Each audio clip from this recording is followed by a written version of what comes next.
दान का प्रतिशत है उसके आंकड़े भी आ गए हैं, वो भी अपने दर्शकों को बता देते हैं। बदायूं लोकसभा सीट में 34% से ज्यादा मतदान हो चुका है। बरेली की बात करें 34.93% मतदान वहां पर भी हो चुका है।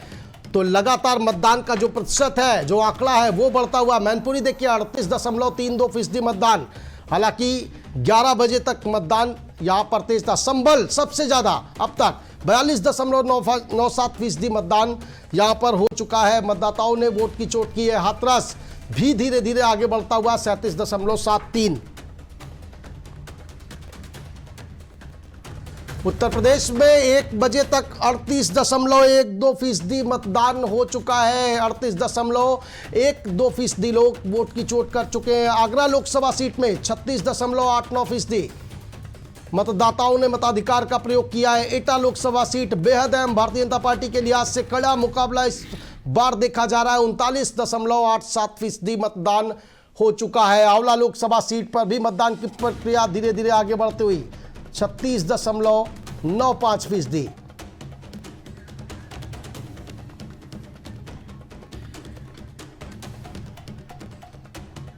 फिरोजाबाद लोकसभा सीट से 40.06% मतदान। लगातार मतदान की प्रक्रिया है वो आगे बढ़ती हुई और 1 बजे तक 38% से ज्यादा मतदान उत्तर प्रदेश की 10 लोकसभा सीटों पर हो चुका है। बदायूं बेहद चर्चित सीट, आदित्य यादव मैदान में है। शिवपाल सिंह यादव के बेटे हैं। पहले सीट शिवपाल को दी गई थी लेकिन प्रत्याशी बदल दिया गया। मैनपुरी लोकसभा सीट साख की लड़ाई भारतीय जनता पार्टी के लिए और विरासत बचाने की लड़ाई समाजवादी पार्टी के लिए।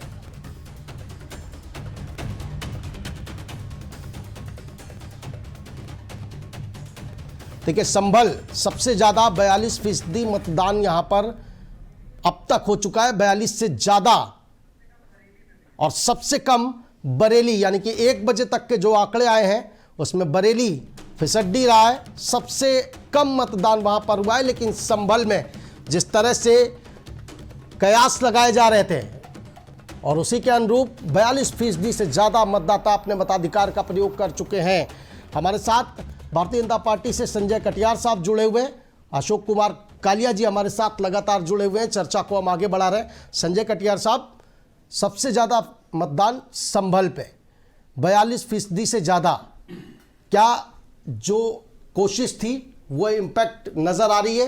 बर्क साहब के जो पौत्र हैं, जो प्रत्याशी हैं, जो उनका बयान सामने आया था, क्या उसी आधार पर वोटिंग चल रही है? यही वजह है कि मतदान का प्रतिशत जो है 42% क्रॉस कर चुका है। देखिए, वोटर जागरूकता के लिए सारे अभियान चुनाव आयोग भी चलाता रहा है।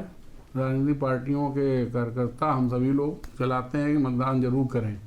उसका असर दिखाई दे रहा है, जबकि इतनी गर्मी है मगर मतदान प्रतिशत बढ़ा है। तो निश्चित रूप से वोटर में जागरूकता आई है और वोट डालने निकला है, इसलिए परसेंटेज इस बार आपको और ज़्यादा दिखाई दे रहा है। कम पैसा पहले भी नहीं था मगर और बेहतर हुआ है। ये प्रचार प्रसार का अर्थ है और लोगों को जागरूक करने का असर आया है, इसलिए वोट परसेंट बढ़ रहा है। ठीक है संजय जी, लेकिन संभल में जिस तरह से ये विवाद आया है, सामने अखिलेश यादव का भी बयान आया है, साफ तौर पर बीजेपी पर आरोप लगाया कि बीजेपी बूथ कैप्चरिंग कर रही है और किस तरह से वोटर्स को वोट नहीं डालने दिया जा रहा है, उनको खदेड़ा जा रहा है पुलिस प्रशासन को आगे करके। देखिए उमेश जी, ये बिल्कुल सगल बन चुका है। हारने वाली जो इंडी गठबंधन है ना, हारने की दशा में पहुंचा हुआ है। और जब हारने की हताशा इतनी बुरी तरह के दिमाग में बैठ चुकी है, अभी छोटी छोटी बातें करके वो लूट लिया, फलाना कर लिया। बैलेट पेपर लूटा जाता है, ईवीएम लूटा जाता है। बिल्कुल गैर निराधार बातें कर रहे हैं अखिलेश यादव जो नेता हैं पार्टी के। और इस तरह की बात करना, कोई बूथ लेवल का वर्कर कार्यकर्ता का कुछ समझ में आता है? अखिलेश यादव ऐसी बात कर रहे हैं, इससे और साहब जाहिर है इनका मनोबल टूट चुका है। उत्तर प्रदेश का, पूरे देश में कहीं भी है तो उत्तर प्रदेश में इनकी जो कुछ क्षमता है वो भी खत्म हो चुकी है, देश में तो कहीं है नहीं। तो इन्होंने हार के हताशा में उल्टे सीधे बयान जारी कर रहे हैं और कोई विषय नहीं है ऐसा, कोई ना वोट लूटे गए ना कोई बैलेट लूटा गया है। सर तस्वीरें भी तो मैं देख रहा था कि अभी वो कह रहे थे, हाँ अभी वो कह रहे थे कि वो वोटर भगा दिए। अरे भाई, एक कोई 2 वोटर झगड़ा करेंगे और झगड़ा जब होगा पुलिस प्रशासन उस पर करेगा, उस पर कार्रवाई। तो अगर झुंड बना के लोग वहाँ जमा हो जाएंगे अराजकता, तो कि हाँ हम ये कर लें। पुराने जमाने जो सपा के समय होता था कि 2 बदमाशी करें, 20 बदमाश उनके साथ इकट्ठा होकर के प्रशासन से भिड़ते थे, वो मानसिकता भी योगी राज में नहीं चलने वाली। और चुनाव आयोग सख्त है, चुनाव आयोग के राज में नहीं चलने वाला। सर सवाल इसलिए पूछ रहा हूं, इसलिए भगाए गए हैं, ये सब बदमाशी कर रहे थे 2 को छुड़ाने के लिए, जो फर्जी वोटिंग के लिए पहुंचे हुए थे, उसलिए जो बाकी लोगों को पुलिस ने खदेड़ा है। कोई यानी वोटर को नहीं भगा दिया, गलत बयानबाजी अखिलेश यादव की। ठीक है, अशोक कुमार कालिया जी, इस बार बसपा एक इकलौती ऐसी पार्टी उत्तर प्रदेश में रही है जिसने सबसे ज्यादा मुस्लिम कैंडिडेट उतारे हैं। 23 प्रत्याशियों को टिकट दिया है बसपा ने। संभल में क्या लग रहा है कि जिस तरह से शौकत अली को, आपने शायद शौकत अली को बसपा से वहां पर प्रत्याशी बनाया है, शफीकुर रहमान इतने लंबे समय से सांसद रहे, मुलायम सिंह के बेहद करीबी रहे, लेकिन वो मुखर होकर मुस्लिमों की आवाज उठाते चले आए हैं। और हाल ही में किस तरह से जो वहां पर प्रत्याशी हैं मौजूदा, उनके पौत्र हैं, उन्होंने भी जिस तरह से कहा कि शाहबुद्दीन, अतीक अहमद, अशरफ और मुख्तार अंसारी जैसे लोग हैं वो हमारे आदर्श हैं और उनकी शहादत को याद रखते हुए वोट देना है। क्या उसका असर नजर आ रहा है? मतदान का प्रतिशत क्या बता रहा है? देखिए, जिस तरीके से पिछले 7 साल 10 साल में एक कम्युनिटी विशेष को टारगेट करके जो काम किया गया और आज भी हो रहा है कि हम घर भी निकाल देंगे, जमीन में गाड़ देंगे, जन्नत में पहुंचा देंगे।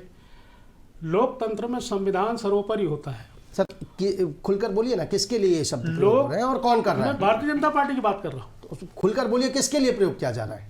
मुस्लिम समाज के तो लिए। सर सबका साथ, सबका विकास, सबका विश्वास का कहीं नारा नहीं देते है, हैं, कुछ भी नहीं है, और बिल्कुल नहीं जितनी योजनाएं हैं वो लगातार दावा कुछ नहीं करते हैं। वो गैस कहने के लिए, मैं गैस अपनी सिलेंडर बात हो, पूरी वो कर- शौचालय हो, वो राशन हो, पूरी वो बात कर- आवास हो, पूरी उसमें बात कभी भेदभाव नहीं किया गया। पूरी बात कर लो। जी, एक कम्युनिटी विशेष को लगभग 10 सालों से टारगेट किया जा रहा है। पहले तो माओ लिंचिंग हो रही थी, उनको बुलडोजर चला करके उनको डेमोलाइज किया जा रहा है, बेमतलब में पकड़ के उनको जेल में भेज दिया जा रहा है। छोटी छोटी बातों में इस तरीके से उनको कमज़ोर करने का एक जो भारतीय जनता पार्टी का एक तरह से यूँ कहिए कि बगैर वो हिंदू मुस्लिम किए हुए, बगैर कब्रिस्तान और शमशान किए हुए, बगैर हिंदुस्तान और पाकिस्तान किए हुए वो चुनाव में जा ही नहीं पाती है। अगर किसी भी मैं मेरे अपने साथी प्रवक्ता से ही कहूँगा कि ये लगातार 5 मिनट बगैर हिंदू मुस्लिम के बात किए हुए और कोई बात करके दिखा दे तो मैं आपके सामने यहीं पर बताऊंगा। इसके अलावा कोई है ही नहीं, कोई बात ही नहीं कहने के लिए। आप क्या कर रहे हैं? आप भी तो हिंदू मुस्लिम बात कर रहे हैं, जवाब तो हमें देना पड़ेगा। आप भी हाँ, मैं जवाब दीजिएगा। मुस्लिम मैं तो क्या रट कह रहे रहा हो, हूँ? एक ही पहाड़ा पड़ रहे हो मुस्लिम और मुझसे कह रहे हो कि आप सर, करें ना। टीवी डिबेट पर बैठकर आप लोग एक दूसरे को जरूर आरोप लगा रहे हैं, लेकिन लगातार विपक्षी गठबंधन आपको बी टीम बता रहा है। सर सुनिए ना, बी टीम बता रहा है आपको बीजेपी की।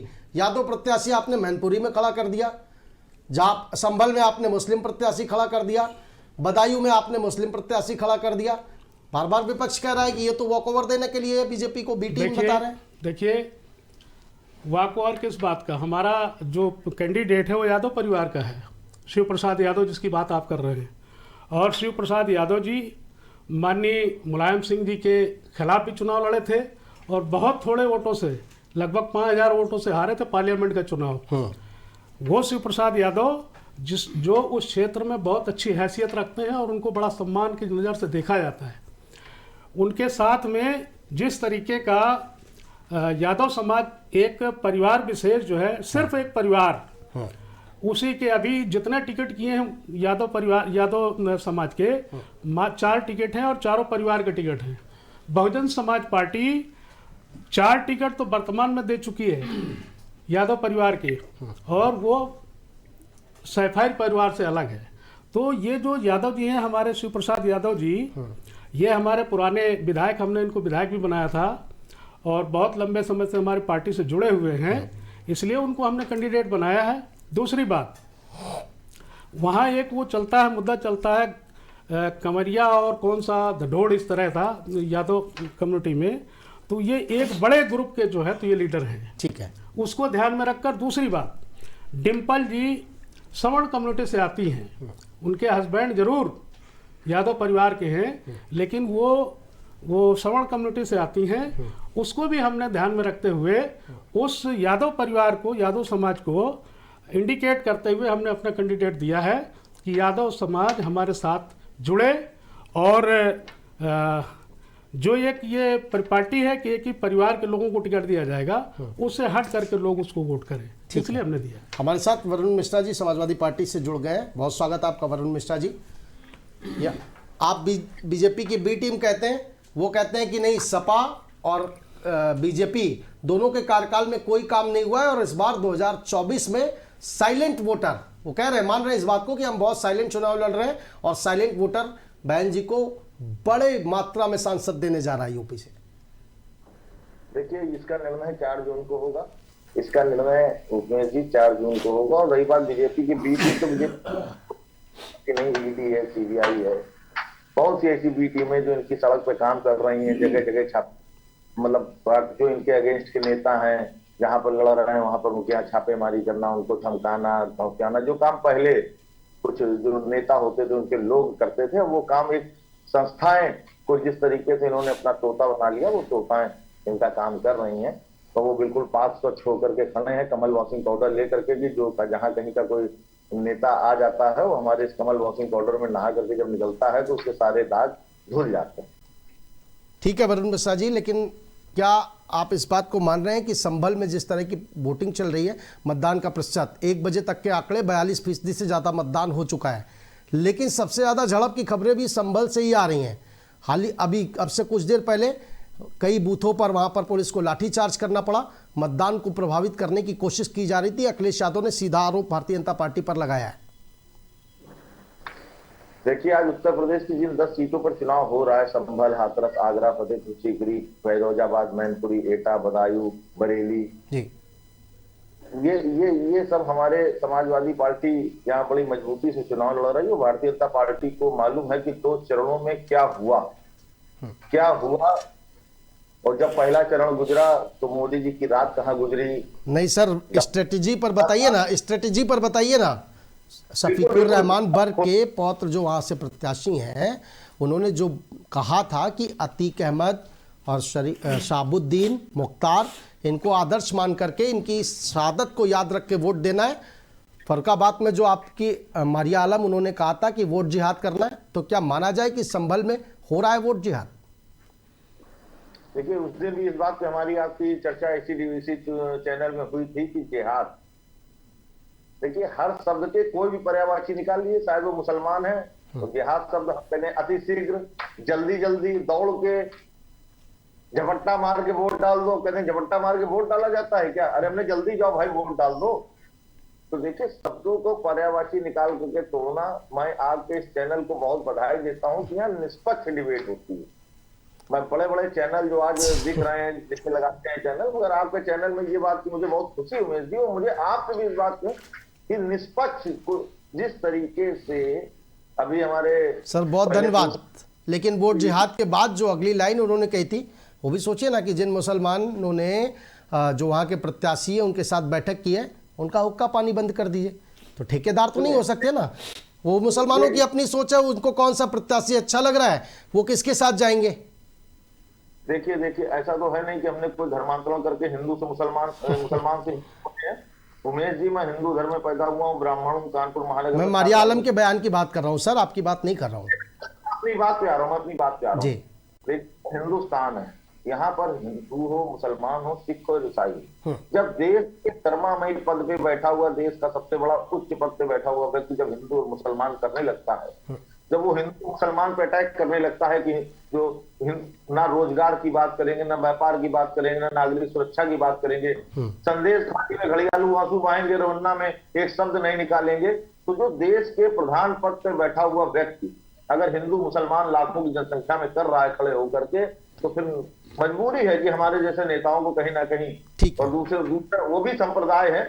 मुझे लगता है संजय कटियार साहब आपको मनमोहन सिंह का बयान दिलाएंगे, वो भी प्रधान पद पे बैठे हुए थे। लालू प्रसाद यादव ने आज मतदान के बाद मीडिया से बातचीत के दौरान कहा है कि अगर इंडी गठबंधन की सरकार आ गई तो पूर्ण रूप से मुसलमानों को आरक्षण दिया जाएगा। लालू प्रसाद का ये बयान है। संजय जी जवाब दीजिए, उसके बाद आ रहा हूँ आपके पास वापस। प्रधानमंत्री आपके जो आप जिस गठबंधन जिसकी गोद में आप बैठे हैं, समाजवादी पार्टी अखिलेश यादव और राहुल जी गोद में बैठे हुए हैं, और उत्तर प्रदेश में पहली बात तो हैसियत क्या है कांग्रेस की, पहले वो याद कर ले, 2 सीटें, समाजवादी पार्टी की 5 सीटें 2017 में सबक सिखा चुके हैं। वरुण जी, अब आपको बहुत ध्यान से सुना, बोलिए मत, बहुत ध्यान से सुना, बोलिए मत, अब सुनने का मादा रखिए। वरुण भाई सुन लीजिए। आप आपकी हैसियत मैं बहुत शांत से सुन रहा, शांत सुन रहा था, आप सुन लीजिए। सर कांग्रेस को बोल रहे हैं और सच ही तो बोल रहे हैं। मैं तो दो ही सीटें कांग्रेस तो बोल असर रहा, है। आप कांग्रेस प्रवक्ता दो नहीं ना, सीटें ही हैं। आप कांग्रेस प्रवक्ता नहीं है वर्ण जी, आते हैं भाई। नहीं आप कांग्रेस प्रवक्ता नहीं है। असंवैधानिक शब्दों का जवाब डिबेट में बैठ करके उच्चारण कर रहे कौन सा हैं। संवैधानिक शब्द कह दिया? गोद में बैठना संवैधानिक है क्या? नहीं तो ये हैसियत अब औकात हैसियत, अरे हैसियत कौन सा संवैधानिक शब्द है? सर मुझे लगता है पार्टी वरुण की हैसियत होती जी, है। मुझे लगता है कि अगर आप एक चिट्ठी लिख देते राहुल गांधी को भी, आप सिर्फ- एक सेकंड रुकिए, मुझे लगता है कि अगर आप एक चिट्ठी राहुल गांधी को भी लिख देते कि देश के प्रधानमंत्री के लिए किन शब्दों का प्रयोग किया कि वो बौखला जाता है, वो पागल हो जाता है, वो अच्छा है। तो मुझे लगता है कि ना शब्दों की मर्यादा सभी को रखनी चाहिए। भाई, और मैंने प्लीज कोई आप उनको बोलने दीजिए। मैंने और कोई जब असम्मानजनक वापस शब्द बोला नहीं मिश्रा जी। वापस आएंगे वो आपके बीच में नहीं बोले आप थे, खामखा इसलिए में प्लीज interrupt कर संजय रहे जी हैं। पूरा कीजिए। तो मनो, तो बिल्कुल। आप जिस गठबंधन में बैठे हैं, जिनको अपना नेता मान के बैठे हो, जिनकी अपनी कोई हैसियत नहीं, फिर मैं दोहरा रहा हूँ, कांग्रेस। एक और सेकंड सुन सर, लीजिए, एक सेकंड सुन प्लीज लीजिए। पूरा होने दीजिए ना, पूरा और होने दीजिए, मैं आ रहा हूं। मनमोहन सिंह का बयान कहिए, ये फिर सुनवा सकते हैं उमेश जी, जो बोल रहे थे कि देश के संसाधनों पर सबसे अधिक हक अल्पसंख्यकों का है, विशेष तौर से मुस्लिमों का है। तो हिंदू मुस्लिम किसने किया? आरोप भारतीय जनता पार्टी लगाने के लिए आप लोग मुंह खोल खोल बैठे रहते हैं, ये भी याद कर लिया करिए। अभी आपके फारूक अब्दुल्ला वो भी इंडिका में अभी बोल रहे थे कश्मीर में पाकिस्तान के पास परमाणु बम है। अरे किसको डरा रहे थे भाई? आप पाकिस्तान के हैं कि आप हिंदुस्तान के हैं? आपके इंडी गठबंधन का हिस्सा है वो, और कल डरा रहे थे। जब कश्मीर से 370 हटाने की बात चल रही तो कह रहे थे कश्मीर में खून की नदियां बह जाएंगी। यही फारूक अब्दुल्ला, वो भी आपके साथ में बैठे हुए हैं। तो आप सब सहमत है ना इस चीज से कि देश रसातल में चला जाए, पाकिस्तान लूट ले, पाकिस्तान परस्त सरकार बनाना चाहते हैं आप लोग यहाँ पर। और मैं फिर दोहराता हूँ, कांग्रेस पार्टी सिर्फ चाहती है कि पाकिस्तान परस्त सरकार इनकी कांग्रेस की होती है। जब जब कांग्रेस मजबूत होती है, पाकिस्तान मजबूत होता है, चीन मजबूत होता है। फिर दोहराता हूं, और जनता जान चुकी है आपके इस कुत्सित प्रयासों को। जो ये गठबंधन बना है ना, केवल सिर्फ सत्ता के लिए, अपने बेटे बेटियों के स्थापित करने का जो चला लिया अभियान, जनता इतनी पागल नहीं बची, पढ़ी लिखी है, समझदार है, और वो देश के ज्वलंत मुद्दों पर वोट कर रही है। आप रोजगार की बात कहते हैं, हम नहीं करते, हम सब करते हैं। हम विकास की बात करते हैं, हम रोजगार की बात करते हैं, हम खेत किसान की बात करते हैं, हम मजदूर की बात करते हैं, हम युवाओं की बात करते हैं। आप लोग हिंदू मुस्लिम करते हैं, तुष्टीकरण की राजनीति करने के लिए सिर्फ मुस्लिम मुद्दों पर चले आते हैं, मुस्लिमों की बात करना शुरू कर देते हैं। ओके ये गलत बात है। ओके, और संजय आप कटियार बताएंगे तो हमारे प्रधानमंत्री जवाब देंगे। ठीक अब है आप बताइए ना, फारूक अब्दुल्ला बयान से आप सहमत हैं? सर। बम गिरेगा, परमाणु बम गिरेगा, पाकिस्तान गिरा देगा। भाई पता है कि इन मुद्दों से कोई हम नहीं, भारत में क्या हम सर, लोग वेट बम ना। नहीं रखे क्या? मिट्टी के गोले रखे हुए सर हैं क्या? सवाल होंगे वरुण जी, कैसी आपको बात पार्टी है? के गठबंधन में यहाँ भी प्लीज। परमाणु बम है। ओके ओके संजय कटियार जी, ओके संजय कटियार जी, ओके। और घर में घुस के मारते हैं, देख चुकी जनता। नहीं वही बोला एयर ना स्ट्राइक कि- करते हैं, भी जनता देख चुकी। ठीक है। किसी सैनिक के मनोबल को नहीं गिराते। आप कहते कटियार हैं जी, गठबंधन, एक मिनट, आप गठबंधन एक कह रहा था परमाणु बम को दरिया में फेंकवा देंगे। आप सब सहमत है ना?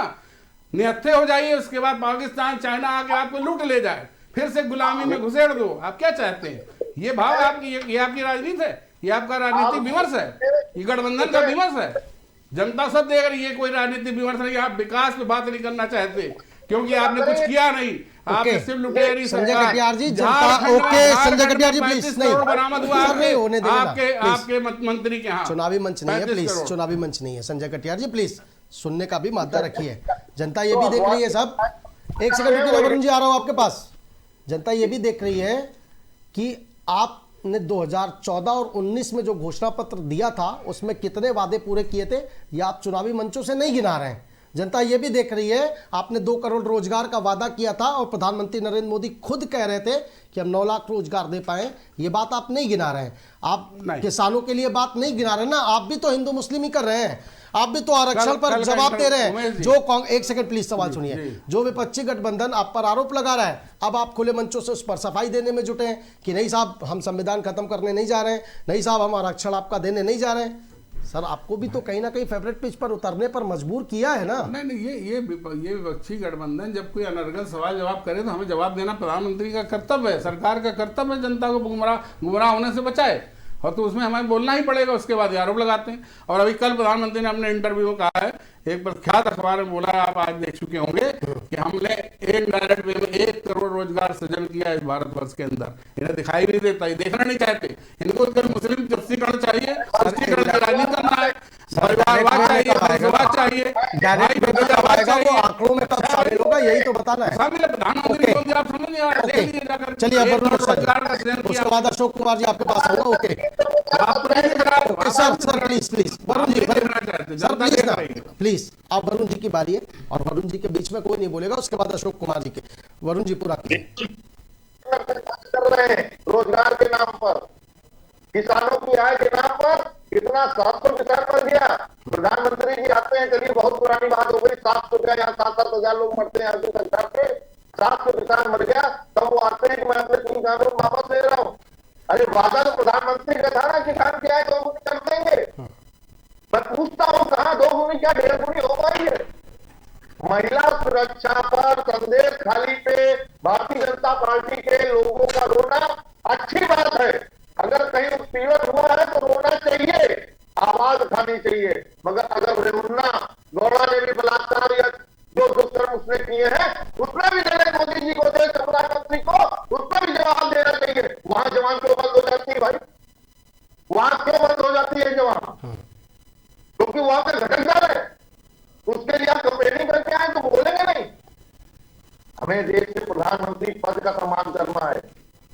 जो आंकड़े आप बता रहे हैं कि पाकिस्तान में, आपने देखिए देश जो बार बार चिल्ला रहे हैं ना हम लोग कि संविधान बचाओ, संविधान सिर्फ आरक्षण से बचने वाला नहीं है। यदि आवाज अगर आप तक जा रही हो संजय जी, जो हमें आपके कल पे नहीं बोलना चाहिए, हम लोग कानपुर नगर में बैठे 13 तारीख को फिर इस तरीके डिबेट में आएंगे। जिस तरीके से देश में पहली सर्जिकल स्ट्राइक तो आप ही के तरफ से 2 नेताओं पे हो गई, अडवाणी जी और मुरली मनोहर जोशी पर, फिर 3 मंत्रियों पे हो गई। आज कानपुर में आप भी अपने आप को ठगा महसूस करते हैं कि कल तक जो व्यक्ति पत्रकारिता में था इसको रातवा भेज देते। कानपुर की जनता के अंदर के भेजे कि कानपुर के भाजपा के सारे कार्यकर्ता अपने आप को ठगा महसूस कर रहे हैं कि ये क्या हो गया। एक आदमी सर ठगा तो आलोक मिश्रा भी उस दिन महसूस कर रहे थे जब अमिताभ वाजपेयी जी उनके नामांकन में पहुंचने से मना कर चुके थे, वो भी ठगा महसूस कर रहे थे वरुण जी। अब फोन पे चिरौली कर रहे थे कि आ जाओ बेटा। एक सेकंड, मामला है, इनको इनके दिल का मामला है, इनको मुबारक हो, इनको मुबारक हो, उसमें आरोप नहीं, मगर बात निकलेगी तो दूर तक जाएगी। बिल्कुल जानी भी चाहिए, बहुत बढ़िया, ठीक है। अशोक कुमार जी आप विडंबना देखिए, आप भी बहुत समय से बैठे हुए हैं, जितने भी प्रवक्ता अब तक हमारे साथ जुड़े हुए हैं, अब चूंकि आप तो कह रहे हैं, आप मान चुके हैं कि हम बहुत साइलेंट चुनाव लड़ रहे हैं और हमारे साइलेंट वोटर हैं, विकास की बात ही नहीं हो रही है साहब, सिर्फ एक दूसरे पर आरोप प्रत्यारोप। इन्होंने ये कहा, उन्होंने ये कहा, उन्होंने हिंदू मुस्लिम की बात की, उन्होंने पाकिस्तान की बात की, और कौन ठगा हुआ है, रेवन्ना, संदेश खाली, बहुत इंपॉर्टेंट मुद्दे हैं, लेकिन प्रमुखता से उठाया ही नहीं जा रहा है। अशोक कुमार जी, सबसे बड़े मुद्दे हैं देश के सामने महंगाई, बेरोजगारी, सबसे बड़े मुद्दे तो ये हैं, बेरोजगारी, महंगाई, रोजी रोटी का सवाल, नौजवान, किसान, जवान, अग्निवीर। देश में लगभग आंकड़ा ये बताता है कि लगभग 50 लाख नौकरियां खाली पड़ी हैं और 10 साल में नौकरियों को नहीं दिया गया, लोगों को सब्जबाग दिखाया गया।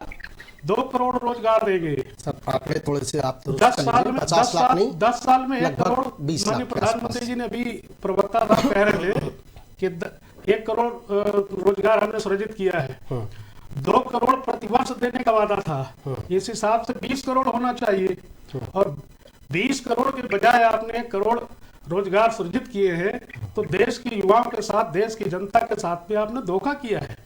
आपने बार बार जुमलेबाजी की है, आज भी जुमला दे रहे हैं। अब की बार 400 पार, जनता तैयार खड़ी है फील्ड में, जनता दौड़ा रही है, तमाम वीडियो चल रहे हैं, गांव में घुस नहीं पा रहे हैं, किसान 700 मर गया, 700 किसान मर गया। किसानों को अशोक कुमार जी, मुझे लगता है कि एक बार आप पूछ लेते कार्यालय में, इतना तो मायावती जी भी नहीं बोल रही हैं और इसीलिए बीटीएम आपको कहा जा रहा है, क्लास ना लग जाए। खैर वरुण मिश्रा जी पूरा कीजिए, वापस जा रहा हूँ। नहीं, पूरी बात नहीं कहने दी आपने सर, समय कम है चूंकि, इसलिए थोड़ा प्लीज जी। मैं आपका बहुत धन्यवाद करता हूँ, डिबेट बहुत अच्छी लाइन मैं अपनी बात तो मुझे कह देने सर। अशोक जी प्लीज ना, आप अच्छा। ऐसे लब्बो लबा रहता बना करके करेंगे प्लीज, कम शब्दों में, समय कम है। वरुण जी पूरा कीजिए। सामने भारतीय जनता पार्टी के मेरे भाई प्रवक्ता संजय कटियार जी बैठे हैं। पिछले 10 वर्ष से भारतीय जनता पार्टी के सांसद हैं आपके, कानपुर महानगर में मेयर आपकी हैं, 2 विधायक आपके हैं। हाँ। जो सांसद के लेवल का काम, मैं सांसद के लेवल का, मैं एक आपसे एक काम पूछना चाहता हूं कि सांसद के लेवल का एक काम कि उन्होंने ये पुल बनवा दिया हो, उन्होंने ये यातायात व्यवस्था के लिए उन्होंने बहुत बड़ा फंड रिलीज कर दिया हो, उन्होंने कोई एक ऐसी योजना कानपुर में लेके आए हो, या कोई बहुत बड़ा रोजगार लेकर के आ गए हो कि ये फैक्ट्री ले आए, ये मिल ले आए कि अब यहां पे हमारे कानपुर के 20,000 युवाओं को रोजगार मिल जाए। एक सिंगल योजना बताएं। है ही नहीं तो क्या बताएंगे। अब जवाब ले लें जवाब वरुण जी, जवाब चाहिए कि नहीं? अब जवाब ले लेते हैं प्लीज, आपके वजह संजय कटियार साहब। मेट्रो का इतना विस्तार कौन कर रहा है? क्या सांसद नहीं बताएगा, अपने आप हो जाएगा कि सांसद निधि से मेट्रो बनती है क्या? मिश्रा जी, अरे समझ लिए, हंसी की बात नहीं है, लेकिन आपको दिखता है ना, चश्मा लगा हुआ है दूसरा आपका, तो आपको दिखाई नहीं देगा। असल में समस्या ये है, बड़े बड़े फ्लाईओवर, रिंग रोड का इतना बड़ा निर्माण होना शुरू हो जा रहा है, ये किसका है? क्या सांसद आवाज नहीं जाएगा? अगर देश की संसद में आवाज नहीं उठाई तो कैसे आया? प्रधानमंत्री या सरकार तक बात नहीं पहुंची तो कैसे आया? बड़े बड़े हाईवे और फ्लाईओवर बनवाने का आगे योजना, और ये ट्रैक जो बना, रेलवे ट्रैक को एलिवेट कर रहे हैं, ये सांसद का ही काम है बताना यहाँ की समस्याओं का, और वो समस्याओं का निदान किया जा रहा सांसद के कहने पर। तो ये सांसद के काम है। पचौरी जी ने बहुत काम किए हैं, और कानपुर में जो आज गड्ढा में सड़कें दिख रही ना मिश्रा जी, आराम से चले जा रहे हो फर्राटा भरते, ये सांसद जी का भी देन है उसमें, विधायकों का तो है ही, मगर सांसद का भी देन है। अब आपको नहीं दिखता? अच्छा, सड़कें बनती हैं, हाईवे बनती हैं, रोजगार नहीं मिलता कि हवा में कोई बना जाता है क्या? कौन बना जाता है? कोई ऊपर से उतर के बना देता है? आदमी बनाते हैं ना, वर्कर लगता है, इंजीनियर लगते हैं, तमाम लेबर लगता है। रोजगार मिलता है नहीं, सालों साल बनता है कि नहीं बनता? रोजगार मिलता है ना, कि सिर्फ सरकारी नौकरी को आप रोजगार मानते हैं? तो ये तो बहुत बड़ी विडंबना है। रोजगार तो ये भी हम कोई धंधा खोले, रोजगार की परिभाषा, रोजगार दे दें। रोजगार की ये आप लोग परिभाषा, परिभाषा दिमाग में सेट है, केवल सरकारी रोजगार इनको बता दो, एक सेकंड बस बेईमानी भ्रष्टाचार करवाना इनको एक बता दो। सेकंड सर, बीजेपी की सरकार अगर नहीं रहेगी सबसे बड़ा तो भी पकौड़ा है। मजदूर और लेबर मजदूरी लेबरी करेगा। और अगर आपकी भाषा में इसको रोजगार कहते हैं तो ये रोजगार की परिभाषा आपकी बहुत अच्छी है। नहीं, अगर हम पढ़े लिखे विकास जो सर के एक साथ सेकंड, रोजगार डिग्री- सृजित होता सर, है, डिग्री- हर डिग्री विकास के धारक- साथ- भाई रमेश जी, डिग्री धारकों के लिए आप ही आंकड़े बता रहे थे ना साहब कि 2 करोड़ बोला था, लेकिन प्रधानमंत्री जी ने कहा है कि कितने लोगों को दिया है 10 साल में। ये आंकड़े आप ही बता रहे थे, मैं नहीं बता रहा था। मैं 1 करोड़ रोजगार का सृजन अभी कल के इंटरव्यू में कहा कि मैंने सृजन अभी किया। इस वर्ष ये सवाल पूछ रहे थे कोई उनसे संवाददाता, तो उनका अभी इसी साल का 1 करोड़ है, बाकी उनके पास आंकड़ा उस समय मौजूद नहीं था जब इंटरव्यू दे रहे थे। तो आप 10 करोड़ ही मानिए, लेकिन आप 2 करोड़ की हंगामा में 4 सरकारी वापस चाहिए। लौटेंगे, चर्चा में वापस लौटेंगे। बड़ी खबर आ रही है कानपुर और कन्नौज में, बड़ी खबर आ रही है 10 मई को अखिलेश और राहुल गांधी जनसभा करेंगे। बड़ी खबर इस वक्त की, 10 मई को अखिलेश और राहुल गांधी एक साथ मंच साझा करेंगे। कन्नौज और कानपुर में यह बड़ी जनसभा होगी। प्रधानमंत्री नरेंद्र मोदी और अमित शाह के दौरे के बाद गठबंधन को मजबूती देने के लिए दोनों दलों के बड़े नेता अखिलेश यादव और राहुल गांधी चुनावी मैदान में। हालांकि अब तक अमरोहा सिर्फ एक ऐसी जगह थी, ऐसी लोकसभा सीट थी जहां दोनों ने मंच साझा किया था। कांग्रेस की ओर से दानिश अली चुनावी मैदान में अमरोहा से थे और अखिलेश यादव और राहुल गांधी दोनों ने वोट की अपील की थी। लेकिन ये अब दूसरा मौका होगा। 10 मई वो तारीख होगी जब गठबंधन के दल के दोनों बड़े नेता अखिलेश यादव और राहुल गांधी चुनावी जनसभा में हुंकार भरेंगे और गठबंधन प्रत्याशी को समर्थन में अपील करेंगे। अखिलेश यादव के समर्थन में जनसभा करेंगे राहुल गांधी। कन्नौज की और कानपुर की लोकसभा सीटों पर यह बड़ी जनसभा होगी। कानपुर में अखिलेश और राहुल गांधी एक साथ नजर आएंगे। इसके अलावा कन्नौज में भी 10 तारीख को ही बड़ी जनसभा होगी। वापस लौट रहे हैं चर्चा पर। रोजगार का जिक्र जरूर हो रहा था, लेकिन संजय कटियार साहब, अगर आप कानपुर की बात कर लें, गंगा सफाई को लेकर के क्या कुछ कहा गया था, कितने दावे किए गए थे और हकीकत आज की क्या है, ये किसी से छिपी नहीं है। कोई भी पर्व पड़ता है तो बार बार ये सवाल उठता है, बार बार ये बात उठती है कि कितनी ज़्यादा मैली कुचैली पतित पावनी हो गई हैं। अब तक नहीं साफ हो पाई है ना सब। आपने टेपिंग जरूर कराई थी, सीएम योगी आदित्यनाथ उसे सेल्फी पॉइंट जरूर बना गए थे, लेकिन सर उमेश जी आप भी भूल रहे हैं, इस गंगा नदी को पानी छूने लायक नहीं था जब ये मामला हाथ में लिया हमारी सरकार आई। आज आप लोग भी छापते टीवी में दिखाते हैं, डॉल्फिन मछली तब रह पाती है जब पानी साफ होता है। आज गंगा की नदी के अंदर डॉल्फिन मछलियां, सुबह आप जाइए अटल घाट से लेकर जाओ जम्मू तक आपको ऊपर उछलती हुई हवा में दिखाई देंगी। ये तभी संभव होता है बायोलॉजिकल कि पानी में ऑक्सीजन लेवल अच्छा है, तभी ये मछली उसमें जिंदा रहती है। ये स्वप्रमाण है, इसमें कोई हमें झूठ बोलने की जरूरत नहीं है। बिल्कुल जो है वो आपने खुद देखा और फोटो उसके बाकायदे वीडियो छपे और चले। तो पानी निरंतर साफ हो रहा है और काफी साफ है। अब जनता भी कहने लगी है। जवाब दीजिए, उसके बाद अशोक कुमार के पास आ रहा हूँ। प्रवीण देखिए आप उमेश जी, यहाँ तर्क उतर तो कुछ भी चल सकता है। कानपुर के अखबार भी छाप रहे हैं शीशामऊ का नाला कहाँ गिर रहा है। अब डॉल्फिन आपको कुतर लग रही भाई साहब? नहीं सर, कहीं एक घाट पर दिखाई जा रही है डॉल्फिन, इसमें भी कोई दो राय नहीं है। अटल घाट पर नजर आती है, लेकिन वो हालात पानी तो वही है। ओके वरुण ये पूरा कीजिए। एक हमको आप बता दो, आपने पूरी राशन से लेकर के मेट्रो तक, मेट्रो आप ही के उपराष्ट्रपति और हमारे राष्ट्रीय अध्यक्ष अखिलेश यादव जी ने आकर के यहाँ पर उद्घाटन किया था। दोनों लोगों का सामूहिक 2016 की घटना है। 2016 में मेट्रो का उद्घाटन हुआ था। तो देखो कितनी पुरानी, 8 साल पुरानी योजनाओं को अगर आज गिनाने बैठोगे तो नहीं गिना पाओगे। ठीक, और रोजगार तो देश तो बढ़ेगा, जैसे आदमी की उम्र बढ़ती है देश भी आगे बढ़ेगा। आपका हमारा योगदान नहीं, देश भी आगे बढ़ रहा है। अब उसको मैं आपका पूछना चाह रहा था, खैर आप जवाब नहीं दे पाए, इस बात की आपको बहुत बहुत बधाई। एग्जैक्ट जवाब आप नहीं दे पाए। देखिए उमेश भाई जी कि आज हमारा देश यहाँ पर, चाहे हम किसी भी बात पे बात कर ले, बहुत अच्छा मुझे इस चैनल में डिबेट करने पर लगता है वो आपके साथ कि बात ईमानदारी से आज आ गई चुनाव पर कि मैं महिला सुरक्षा पे बात करूंगा, मैं रोजगार पे बात करूंगा। तो जो आज रोजगार की बात आई खत्म हो गई, सांसद निधि की बात आई खत्म हो गई। आज जैसे इन्होंने बताया कि कानपुर शहर में प्रदूषण पे नंबर 1 है, पे नंबर 1 है, क्या हुआ? कुछ है। महिला सुरक्षा मैं बार बार अपनी डिबेट में कहता हूं, और हो सकता है आप लोगों को बुरा भी लगता हो, महिला सुरक्षा की बात तो कोई भी दल ना करे ना सर।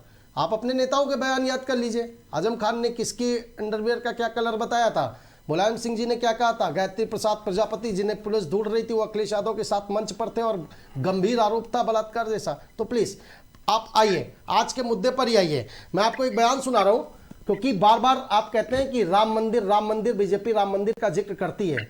सर आपकी ओर से मुद्दा दिया जाता है तब करती है। एक बयान सुनाता हूं, गगन यादव कन्नौज मैनपुरी में वो चुनाव प्रचार कर रहे हैं डिम्पल का, और जो रोड शो हुआ उसके मुख्य कर्ता धर्ता थे। क्या कुछ कहा है उन्होंने, उसके बाद बताऊंगा कि रामगोपाल ने राम मंदिर को लेकर के क्या कुछ कहा। पहले गगन यादव आपको सुनाते हैं। में जो चुनाव होने जा रहे हैं, मैनपुरी का चुनाव जब हो जाएगा उसके बाद हम बता दें। ताकतवर हम बहुत है, बस सत्ता की ताकत में नहीं है, क्योंकि लड़के हमारे भरे बैठे हैं, हम ही उन्हें रोक के रख रहे हैं और हम चाहेंगे कि रुके रहे वो। ये जय श्री राम वाले ही हैं, निकाल देंगे इनका राम बाहर, रुक जाओ अभी। ये जय श्री राम वाले ही हैं, निकाल देंगे इनका राम बाहर, रुक जाओ अभी। मुझे लगता है सवाल करने की जरूरत नहीं होनी चाहिए। वरुण मिश्रा जी जवाब दीजिए ना, ये जय श्री राम वाले हैं, इनका राम निकाल देंगे। और राम गोपाल कह रहे हैं कि राम मंदिर बेकार बनाया गया। अभी मतदान करने गए थे, मीडिया से पूछा गया कि सर राम मंदिर का असर कितना यूपी में दिख रहा है, उन्होंने सिरे से नकार दिया कि ये सब बेकार है, कुछ नहीं है, राम मंदिर बेकार बनाया गया है। तो सर मुद्दे तो आप देते हैं ना हमलावर होने के, और फिर आप कहते हैं कि ये राम राम करते हैं। खुद ही एक सेकंड वरुण जी को जवाब देना है प्लीज।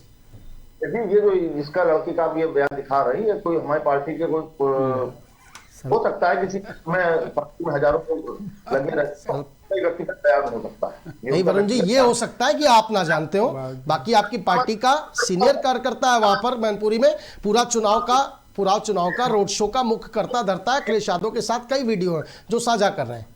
हो सकते हैं ऐसे। तो अभी यहाँ पर कुलदीप सिंगर से लेकर पता नहीं कितनों के यहाँ पे वीडियो थे, प्रधानमंत्री के साथ में, मुख्यमंत्री के साथ में। तो वीडियो से किसी की, फोटो से आप किसी की प्रमाणिकता नहीं। बयान है, बयान पे बात कर रहे हैं। मेरी बात तो सुन रहे हैं जी जी, इनके बयान बात रखता हूँ ना, मैं स्वीकार करता हूँ इस तरह का बयान होना चाहिए। ठीक, इस तरीके के बयान का, भगवान राम हिंदुस्तान की आत्मा है, सब पर उनका विश्वास है, चाहे मैं हूं, चाहे राष्ट्रीय अध्यक्ष अखिलेश यादव जी हो, चाहे नेताजी मुलायम सिंह जी रहे हो, बात इसकी नहीं है। चलिए, आप बात- स्वीकार कर रहे हैं, इतना दम दिखा रहे हैं, इतनी हिम्मत दिखा रहे हैं, यही बहुत है। राम गोपाल पे क्या कहेंगे? राम गोपाल वर्मा पे क्या कहेंगे? राम गोपाल यादव पे, माफ कीजिएगा। उमेश जी जब ये कहते हैं हम राम को लाए हैं, बात इस बात का विरोध है। ये राम को लेके आने वाले लोग हैं।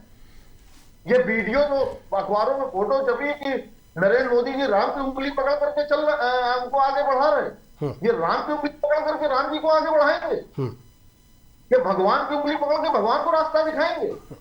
इतना आपने महिमा मंडन कर दिया। बात तो इस आपके लिए बात तो राम काल्पनिक, आपको चिंता क्यों हो गई? आपके लिए तो राम काल्पनिक है, राम कुछ थे ही नहीं। आप जो बता रहे हैं कि आप जो राम की छोटी सी फोटो दिख, एक सेकंड सर, वापस, इसीलिए मैं बार बार कह रहा हूँ, जनता के एक सेकंड बात रखिए। कीजिए। बात इस बात का विरोध है। और नारा भी इस आपका बात था, को बात करेंगे, तो फिर इस बात का विरोध है। मिश्रा जी, नारा भी आपका था, मुले मुलायम काशी राम, हवा में उड़ गए जय श्री राम। ये भी नारा लगाते थे आप लोग, वो भी नहीं सर, जनता ये ने भी- सुने हैं। मुले मुलायम काशी राम, हवा में उड़ गए जय श्री राम, हवा में आप लोग उड़ गए और फिर उड़ेंगे और फिर उड़ेंगे, लिख के रख लो। और 13 तारीख के बाद 4 जून को बैठेंगे, डिबेट बैठ ठीक लीजिएगा। है, ओके, मैं आपकी बात का समर्थन करता हूं। हमने तो एक ही बार सबको प्लीज, ठीक है सर, प्लीज। मुले मुलायम काशी राम, हवा उड़ गए अशोक कुमार जय श्री कालिया राम, जी, आप मुद्दे लोगों ही का आजकल नारा था। राजनीतिक दलों ने यही दोनों बना लोग रखे बैठे हुए हैं, हो, और यही तो विडंबना है लोकतंत्र की और इस देश की। दोनों लोग ओके। बैठे हो, आज राम राम जप रहे हो। ओके सर, अब राम राम जपने लगे, राम भक्तों को गोलियां चलवा दी, वो आपको नहीं याद है? राम भक्त कितने आपने गोली चलवा के सदियों में डुबवा दिए, वो याद नहीं है? ठीक है, आप राम परिवर्तन- राम कर रहे हो, राम जपेंगे, राम सबके हैं। बात सुननी राहुल चाहिए। गांधी कहते हैं मंदिर परिवर्तन मंदिर नियत का हिस्सा है। कानून ले आएंगे। संजय कटियार साहब, परिवर्तन भाई नियत का हिस्सा है। एक सेकंड रुकिए। अच्छा, सरकार एक सरकार सेकंड रुकिए ना। राहुल गांधी प्रधानमंत्री बन जाएंगे तो आप राम मंदिर को उखड़वा फेंकेंगे? उनका बयान है, चल रहा है ना अभी। प्लीज, एक सेकंड फिर आप प्लीज। कहते हैं हिंदू मुस्लिम ना करें, हम सनातन धर्मी आदमी बात करेंगे सनातन की। हाँ, मैं हिंदू सर, हिंदू वक्त बात जाया करने करूंगा, से कोई फायदा नहीं है ना। बिल्कुल करूंगा। आप दोनों आप लोग अरुण वक्त जाया मिश्रा, करें। मगर आप राम मंदिर में आप नहीं दोनों गए। लोग वक्त जाया कर आप रहे हैं, राम सर। मंदिर में नहीं गए, संजय अखिलेश यादव कटियार आपके साहब, राम वरुण मंदिर में मिश्रा नहीं जी, गए, आप दोनों मायावती लोग राम वक्त जाया मंदिर में कर नहीं रहे गई, हैं। प्लीज नाम ले राहुल गांधी रहे आज तक नहीं गए। हैं। कई बार सरकार बनाई। सर, एक मंच, एक जगह कोई डिसाइड कर लीजिए, आमने सामने आकर के बात कर लीजिएगा अपने व्यक्तिगत टिप्पणियों पर, प्लीज, यहाँ पर नहीं। वक्त जाया कर रहे हैं, वैसे भी वक्त नहीं है। लास्ट कमेंट अशोक कुमार कालिया जी आपका, और उसके बाद लास्ट कमेंट संजय जी का, फिर प्रोग्राम खत्म करना है। लोकसभा चुनाव चल रहा है, चुनाव का बहुत कीमती समय है ये, और आप एक इतनी अच्छी डिबेट लेकर के बैठे थे जिससे जनता के मुद्दों में चर्चा होती और जनता के सरोकार के मुद्दों को उठा करके हम सरकार के खिलाफ या जनमानस में ले जा करके कि भाई आप किस मुद्दों पर वोट करना चाहते हैं, देश को कहाँ ले जाना चाहते हैं, युवाओं को क्या देना चाहते हैं, देश का विकास कैसे करना चाहते हैं। आज ये स्थिति हो गई है कि 5 किलो राशन पर ला करके खड़ा कर दिया है। कहाँ कहते थे हम 5 बिलियन ट्रिलियन की इकोनॉमी बनाएंगे, आज 111वां नंबर के भिखारी में आकर के खड़ा कर दिया है देश में। सुन लीजिए, अभी तक मैं सुनता रहा हूँ, मैं पूरी बातें सुना है मैंने। फर्जी आंकड़ेबाजी मत करिए नहीं, अशोक सुन कुमार जी। लीजिए, आप जबरदस्ती मत बीच में। नहीं, आंकड़ेबाजी फर्जी मत करिए, जो सुन हो लीजिए। सही करिए। ये जो बातें हुई हैं 10 साल से जो हो रहा है, नहीं, लेकिन तथ्यों पर देश बात की करिए जनता, ना। 111 नंबर पर कहाँ भारत पता खड़ा नहीं है कहाँ सर? की बात ले आया, चंडू खाने फेंक देश रहे। गलत की बात मत चंडू करिए ना। देश टीवी की डिबेट पे जनता बैठे हैं, देख देश रही की है। जनता सुन रही है, इसीलिए मैं कह रहा हूँ कि तथ्यों पर बात करिए और तथ्यों पे बात करो, मैं तथ्यों- आंकड़े ठीक रखिए। आप ही हंसी का मैं पात्र तथ्यों की बनेंगे, बात कर रहा हूँ। प्लीज। आज 80 करोड़ लोगों को रोजगार राशन पे जीना पड़ रहा है। 80 करोड़ लोगों को 5 किलो राशन पे ला करके खड़ा कर दिया आपने। 400 का सिलेंडर 1200 तक चला गया, उसके बाद उसको 900 में ले आए या 800 में ले आए, तब भी वो डबल हो गया। दाल जो 60 रुपए 70 रुपए मिलती थी, आज वो 150, पौने 200 और 200 रुपए में मिल रही है। सर, तेल क्या भाव था, गाड़ियां किस हिसाब से मिल रही सर, थी, ये टैक्स सबको हमारा पता है। कहां तक कहां पहुंचा दिया। आटा, तेल, देश की चावल क्या व्यवस्था। भाव था, ये सबको पता है। मैं आपसे, जब आप मेरे साथ बैठे जी, थे, जी। तभी मैंने आपसे ये सवाल किया था कि आप लास्ट बताइए ना, आप कब इन मुद्दों को मेरा लेकर के लास्ट उतरे ये हैं? है, लास्ट बताइए ना, आप बहुजन कब इन समाज मुद्दों को पार्टी- लेकर के उतरे हैं सर? जी, आपने कहा कि जब हमारी सरकार थी, जी। 15 साल का वक्त गुजर गया है, बहुजन 15 समाज साल तक आप रहे नहीं जनता के बीच, आप उतरे नहीं, आप इन मुद्दों को लेकर के गए नहीं। सर, आज आप कह रहे हैं कि हमको दिखाया नहीं जाता है। सारे मुद्दे लेकर के हमारा एक अभियान चलता है, गांव चलो अभियान, और छोटी छोटी मीटिंग किचन के मीटिंग सर करके ये कितने बजे हम आप लोग कर लेते हैं? हम लोगों को वो खबर नहीं बराबर लगती चलता है। रहता है। एक चीज़ और बताएं आपको, बाबा साहब ने वोट का अधिकार दिया था और ये कहा था कि आप लाठी डंडा से सत्ता नहीं बना सकते हैं। सत्ता बनाने के लिए आपको वोट का इस्तेमाल करना होगा। और संविधान कितना ही अच्छा हो, अगर उसको लागू करने वालों की नीयत अच्छी नहीं है ठीक है। तो अच्छा से अच्छा संविधान चलिए अब जल्दी से खराब केवल साबित होगा। जल्दी लास्ट से ये बात, बस आ रहा हूँ लास्ट कमेंट लास्ट बात। सर प्लीज समय नहीं वोट लास्ट बात, वोट हमने अपने लोगों को वोट का सही इस्तेमाल करने के लिए उनको जागरूक किया है और वो आपको इस चुनाव में वोट नजर की आएगा। चोट करता हुआ चलिए बहुत silent अच्छी बात है, होकर के वोट दे बहुत करके अच्छी बात है। अगर अपनी मतदान के लिए सरकार आपने बनाने का जागरूक काम किया, किया मतदान का करेगा। प्रतिशत बढ़ाने में आदरणीय कम से कम बहन जी बसपा को ये इस काम कर बार रही है, तो ये प्रधानमंत्री बनाने जा रहा है। बहुत बधाई की पात्र है Thank you, आप। ओके संजय कटियार साहब लास्ट कमेंट। संविधान की बात सभी पार्टियां बहुत करती हैं, हालांकि अलायंस में नहीं है ये बसपा वाले, मगर ये बैठे हैं और मिश्रा जिस अलायंस में है। एक तो ये बता दें कि खनन माफिया गायत्री प्रजापति तो जेल में है, उस पर बड़ा भारी इन्होंने एक टैक्स लगा रखा था, एक्साइज ड्यूटी के अलावा एक अलग से चलता था इनका वसूली, वो चलता था, उसी में वो जेल गए। ओके और ये अशोक कुमार बैठे हैं एक अल्कोहल पर, शराब पर इनके एक बोतल एमआरपी ऊपर बेचना गुनाह है, मगर मायावती सरकार में छूट थी, प्रति बोतल 30 रुपए वसूली करते थे।